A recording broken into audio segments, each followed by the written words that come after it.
Right now we are in front of the biggest European CO2 emitter, the Bełchatów power plant, which is almost 500-300 megawatts of power.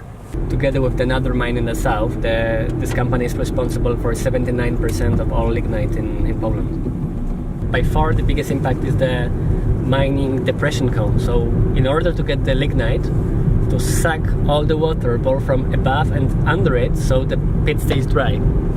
And it creates this huge suction of water being pumped out for kilometers around. So the cone here is in places 40 kilometers from the mine.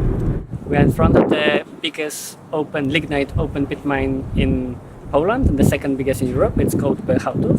This mine is owned by the company called Polish Energy Group, in short PGE. It's the biggest energy company in Poland. It's mostly state-owned, but there is also a lot of smaller investors, so owners of the company, because it's listed on the Warsaw Stock Exchange.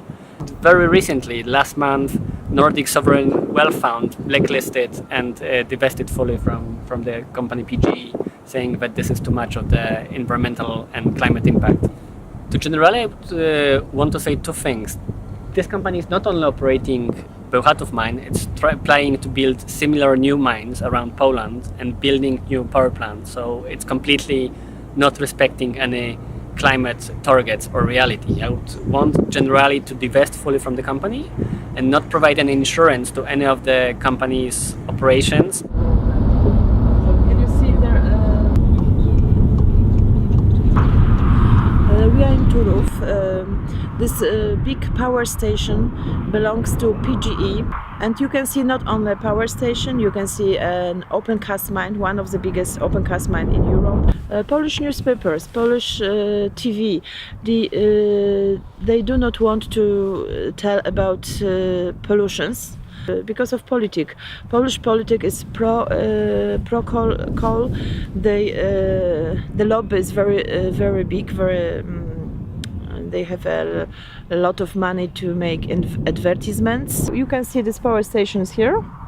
We'll go around and we'll drive close to open cast mine and we'll go to Czech, to Liberec.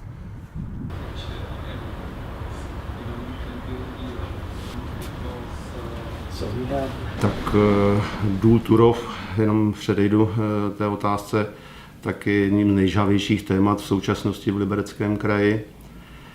A samozřejmě s tím předpokládaným rozšířením těžby jsou už dnes patrné negativní důsledky, které to má, a s tím dalším případným rozšířením samozřejmě ty negativní důsledky se očekávají ještě větší.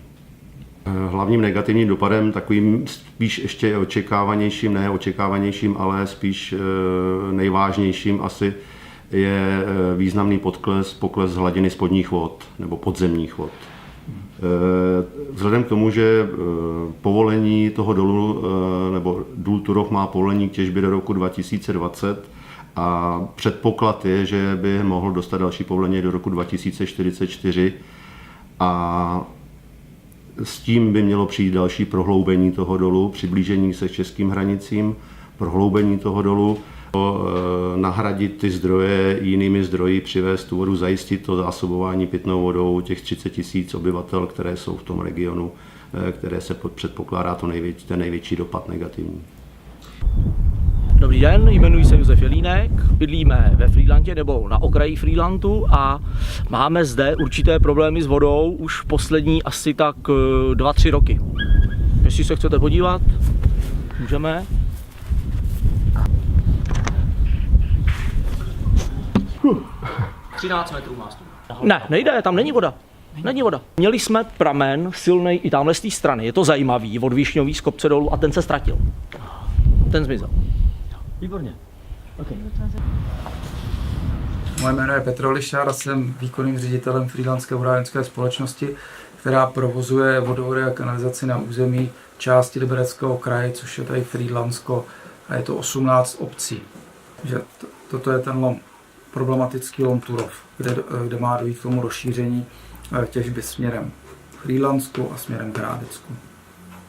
Ten vliv toho dolu Turów, tak jak se má rozšiřovat, byl vyhodnocen na základě nějakých měření společnosti Aquatest už v 90. letech a určil vlastně 2 zatěžovací stavy, což je ta červená plocha.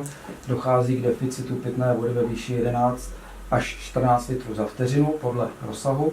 A v tom druhém pásmu, což je ta žlutá plocha hraničící zde, ten deficit činí už 41 až 45 litrů za vteřinu. Kdo to zaplatí? Ne, já začnu tím, kdo to nesmí zaplatit. Nesmí to zaplatit obyvatelé Frýdlanska, respektive v druhém případě Hrádecka.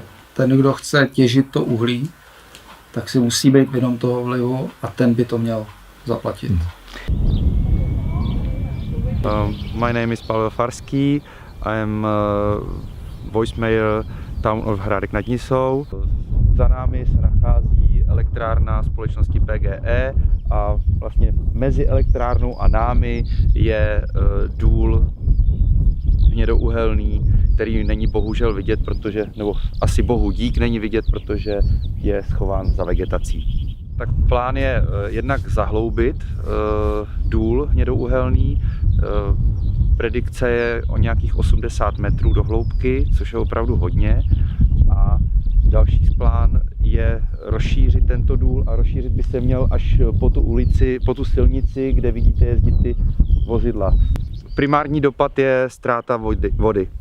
Už tady za námi, když se podíváte, tak je tady vodárenské zařízení, které zásobuje Hradec nad Nisou vodou a už tam se nám ztrácí voda dost podstatně. Samozřejmě v neposlední řadě určitě se zhorší hlučnost, prašnost a tak dále. Protože z toho dolu tyhle negativní věmy opravdu přichází.